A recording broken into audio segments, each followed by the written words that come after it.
அவர்கள் எல்லாம் அரவணைத்திருந்தால் இன்றைக்கு தமிழக வெற்றி கழகமாகட்டும், கடைசி நேரத்தில் கூட நம்முடைய அனைத்து இந்திய அண்ணா திராவிட முன்னேற்ற கழகத்திலே கூட்டணி அமைப்பதற்கு அவர்கள் தயாராக இருந்த போதும் நாங்களும் சென்று அவர்களுடன் கூட்டணி வைத்தால் நம்ம மிகப்பெரிய வெற்றியை பெறலாம் என்று சொன்னபோது எங்களை எல்லாம் எடுத்தெறிஞ்சு பேசிவிட்டு, எனக்கு தெரியும் உனக்கு என்னப்பா தம்பி தெரியும், உனக்கு எனக்கு தெரியும், நான் பார்த்துக் கொள்கிறேன், நீங்கள் போங்கள், 200 தொகுதியில் நாம் வெற்றி பெறுகிறோம், நான் சர்வே எடுத்துவிட்டேன்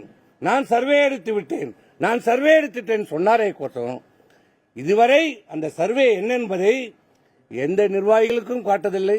எந்த மாவட்டம் என்ன சொன்ன ஒரு சர்வே எடுத்தால் இப்ப என்னுடைய விழுப்புரம் மாவட்டத்தில் எடுக்கிறார். எதுக்காக சர்வே எடுக்கிறோம்? எங்கே பலமாக இருக்கிறோம், எங்கே பலவீனமாக இருக்கிறோம், எங்கே பணியாற்ற வேண்டும் என்பதற்காக எடுக்கிறோம்.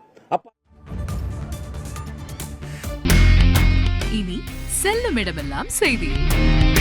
தந்தி டிவியின் வாட்ஸ்அப் சேனலை ஃபாலோ பண்ணினா செல்ல இருக்கும் இடமெல்லாம் செய்தி. இதோ QR கோட், இப்பவே ஸ்கேன் பண்ணுங்க, ஃபாலோ பண்ணுங்க.